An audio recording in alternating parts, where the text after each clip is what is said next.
کسی نے سلطان محمود غزنوی سے یہ بات کہی، اللہ اکبر، کہ آپ کا نالائق بھتیجا میرے گھر میں گھس آتا ہے۔ یہ بات کسی بڑھیا نے کہی حضرت سلطان غزنوی سے کہ آپ کا نالائق بھتیجا میرے گھر میں گھس آتا ہے اور میری بیٹی جوان ہے، بس اس کے آگے میں کچھ نہیں کہنا چاہتی۔ تو حضرت نے فرمایا کہ جب وہ بدبخت دوبارہ تمہارے گھر میں آئے تو مجھے فوری اطلاع کر دینا، اور اپنا خصوصی کوئی کوڈ ورڈ دیا کہ جب اس کے ساتھ تو آئے گی تجھے کوئی میرے تک پہنچنے میں رکاوٹ نہیں بنے گا، تو پھر میں انصاف کے تقاضے پورے کروں گا۔ 2-3 دن گزرے، بڑھیا آ گئی، رات کا موقع تھا، سلطان اٹھا، تلوار لی اور ساتھ چل پڑا۔ بڑھیا کے گھر میں داخل ہوا، داخل ہوتے اس نے کہا کہ چراغ گل کر دیا جائے۔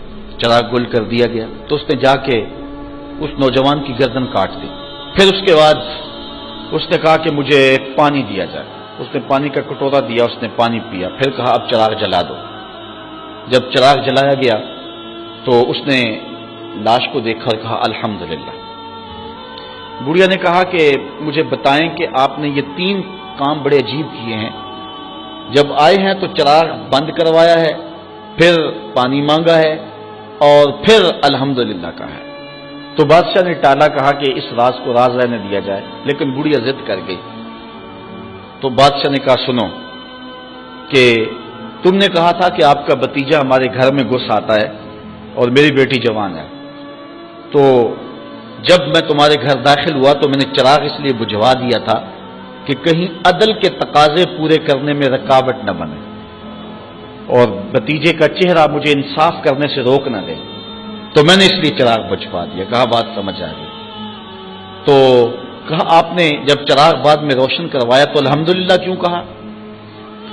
کہا کہ میں اس دن سے پریشان تھا کہ میرا خون اتنا گندا ہو گیا کہ بادشاہ کا بھتیجا ہو کے ایک بڑھیا کے گھر میں جا کے یوں زیادتی اور ظلم کرتا ہے، لیکن جب چراغ جلا روشن ہوا تو وہ میرا بھتیجا نہیں تھا، وہ کوئی اور تھا، صرف ہمارا نام استعمال کرتا ہے۔ تو میں نے کہا الحمدللہ، یا اللہ تیرا شکر ہے کہ میری نسل اتنی گندی نہیں ہوئی ہے۔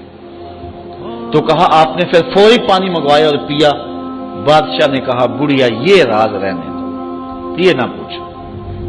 بڑھیا ضد کر گئی کہ نہیں مجھے یہ بھی بتاؤ۔ تو کہا بڑھیا پھر سن، جس دن سے تو نے بتایا تھا کہ آپ کا بھتیجا میرے گھر میں گھس آتا ہے، اس دن سے نہ میں نے پانی پیا تھا نہ کھانا کھایا تھا۔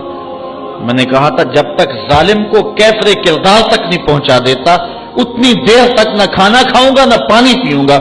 اب ظلم کا انجام تو نے دیکھ لیا، اب میرا اتنا حق تو بنتا تھا کہ 2 گھونٹ پانی کے پی لو۔ تو آج نام بھی تو انہی کا باقی ہے، آج ذکر بھی تو انہی کا باقی ہے۔